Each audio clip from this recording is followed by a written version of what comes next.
नमस्कार जय जगन्नाथ। तो आज किसी देला वर्षा पाग से इच्छा है गरमा गरम चाट टी खावाई भाविली किसी फ्राए करी किंतु कहली ना सबुदिन तेल खाइले भी एत भल नुहे। तो से आज बहुत कम तेल मुझे प्रस्तुत कर आलू मटर चाट जो थी कि मटर पर लुण हलदी देकी मुझे देती कि अचानक बनला आ मटे मटर को 7 ରୁ 8टा सीटी मारिया को पड़ी क्यों माने कहीं मु मटर को सिझे माने बतुरे नी।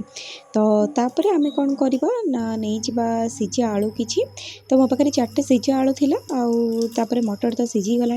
तो ये मुझे कौन कली ना गोटे कड़े किसी पंच फुटण देती जमीक आम मेथी सोरिष जीरा आउे गोटे पिज को दरदरा करके छेची देती से अदा रसुण छेचा आउे अल्प टिके पानी देदी।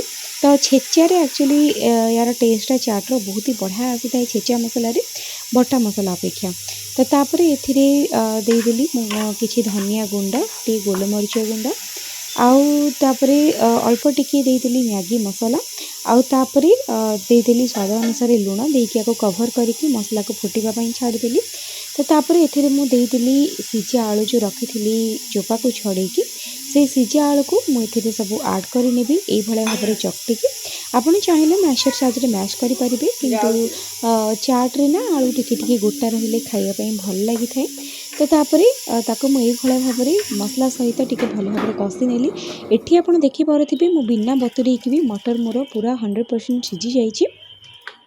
तो मटर को आपड़ एतिकी सीझेबे याठू आउ बेसी हार्ड रखिले भल लगे आ बेसी भी आउ घांटी हो गले भी भल लगे। अल्प टिके बिट लुण देदेली आउे अल्प टिके गरम मसला देकी मु कभर करके स्लो फ्लेम रे छाड़देली। एठी आमे दहीर चटनी बनैबा जो थे कि आमे दबा चीनी आउ अल्प टिके कला लुण माने बिट लुण देकी भल भाव में मिक्स करनेबा।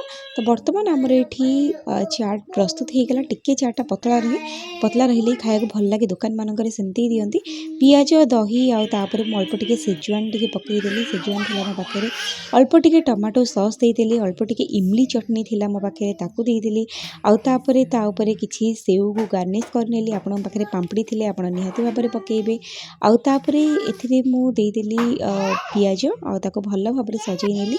सतरे चाटी खावाई पूरा चटपटा लगुला टिके राग टिके मीठा टिके खटा एमती लगुला।